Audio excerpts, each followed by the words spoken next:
everybody. Today we get to make Texas Roadhouse rolls. So just like our other yeast breads that we've done before, we need to bring the temperature up of our liquid, and this one has milk in it. So 1 1/4 cup of milk, which I have right here. I put it in a liquid cup measuring cup and also put it down to eye level to make sure that it was the correct measurement.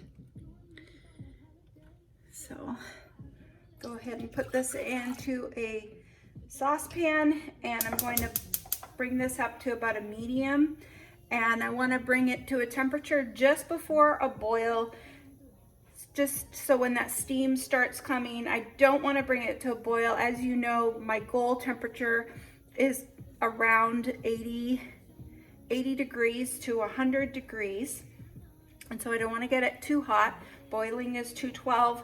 Otherwise, I'll be waiting for a long time for that milk to come down to temperature before I can put the yeast in there. So we'll go ahead and bring this up to temperature. All right, so my milk has come down to temperature, and now I'm going to add 1/4 cup of honey to this. And since I just put it back into the measuring cup, we were at 1 1/4. I'm just gonna bring it up to 1 1/2 cups.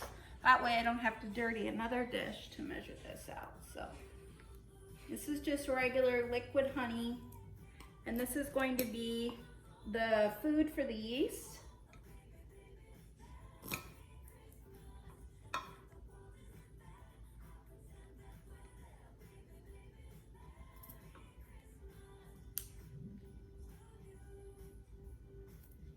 Here we go.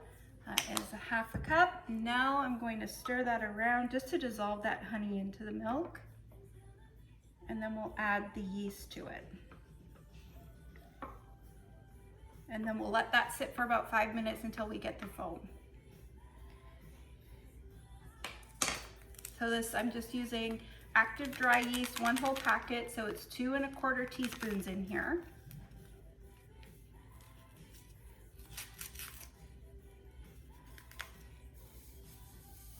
Sprinkle that on top.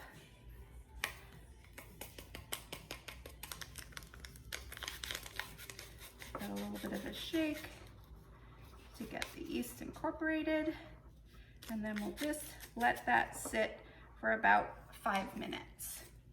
All right, so I have a nice foam on top of my milk and honey, so now we're ready to start making our dough. So into the KitchenAid, or if you're using a regular bowl and spoon, then just pour your mixture into your bowl. Then I have 3 tablespoons of melted butter. If you read the recipe, it says 4 tablespoons of melted butter. We're going to use the other tablespoon for on top of the rolls when they come out of the oven.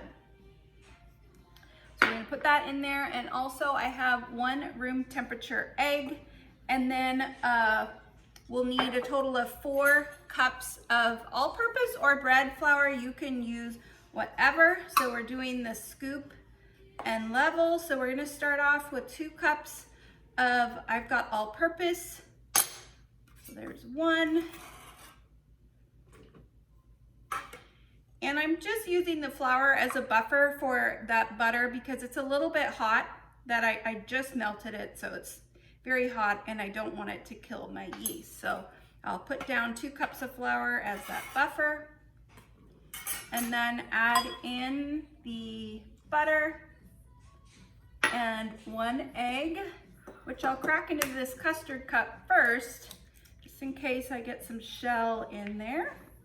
Good, so I'll put that in there, and then I will blend this together. Right, so you can see I have my mixture here. We'll go ahead and start on slow first. Now we've got that cake batter.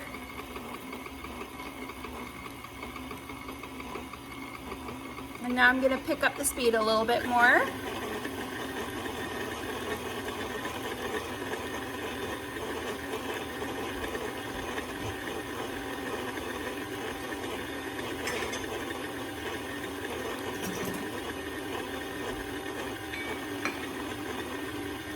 A little bit faster. I want that nice smooth cake batter.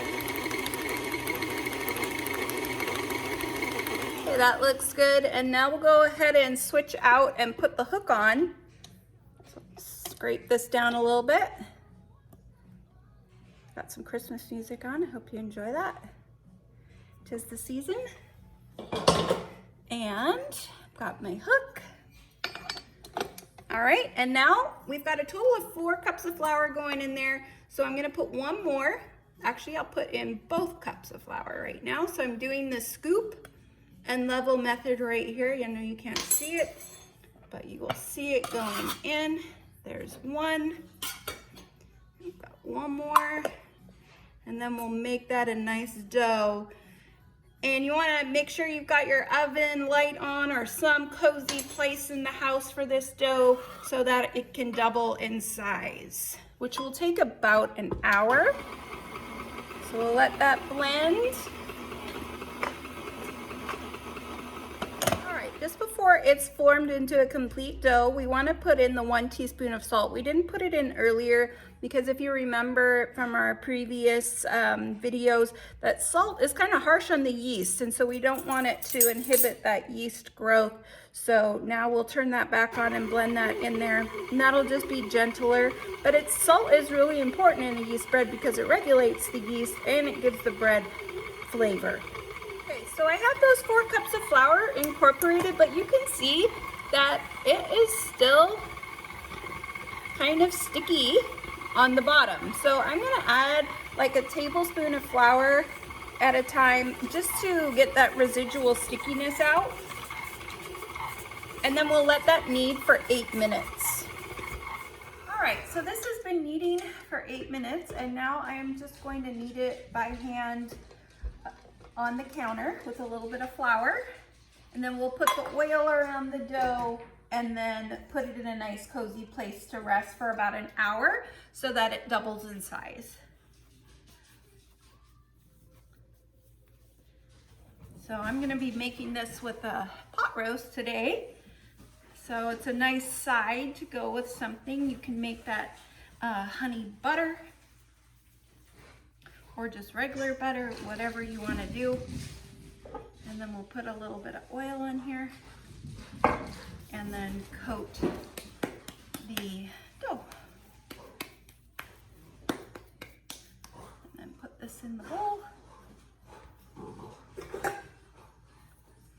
And I'll cover this with some saran wrap. All right, so my dough has doubled in size. And I'm gonna just give it a punch. And I wanna just lightly flour my area here. And then I'm going to put the dough on there. And I want to roll this out into a rectangle.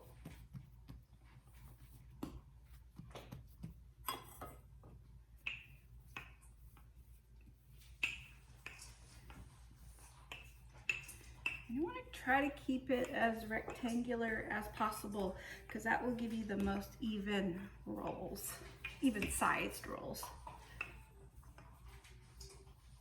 We're going to roll it out to about half an inch thick.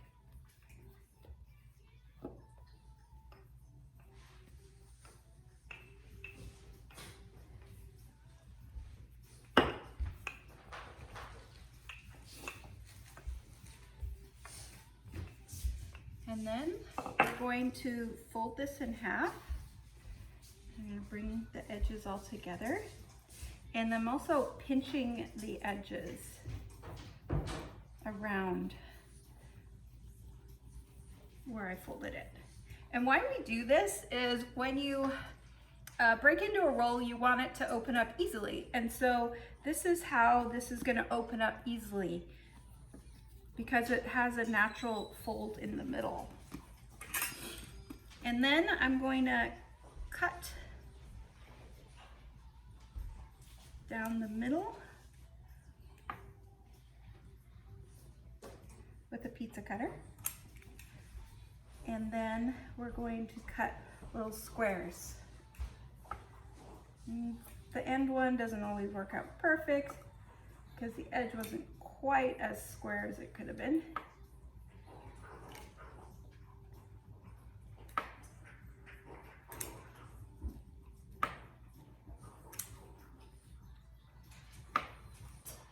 And then I have a parchment lined pan ready to go here.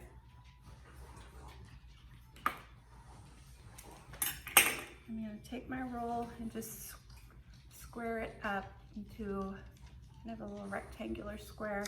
And I've got my parchment lined baking sheet here. Just place them on the baking sheet. And then this end one is a little bit off because it was the corner one. So I just kind of manipulated a little bit to make it as best shape as possible, but it's not going to be perfect. And then this. And then we keep doing that until we have them all on the tray, and then we're going to cover it and let them sit for at least 30 minutes to rise, and then we'll bake them at a 350 degree oven for 12 to 15 minutes. All right, so they have come out of the oven. They took about 13 minutes, and then you want to take the rest of the butter, which was about a tablespoon, and just brush it on the top, and it's gonna give it a really nice shine. And you can see these rose up really nicely. And then you can make your, well, you would probably make the honey butter while they're in the oven. So you wanna just take a stick of softened butter, some powdered sugar, some honey. You can add some cinnamon in there if you want, and enjoy.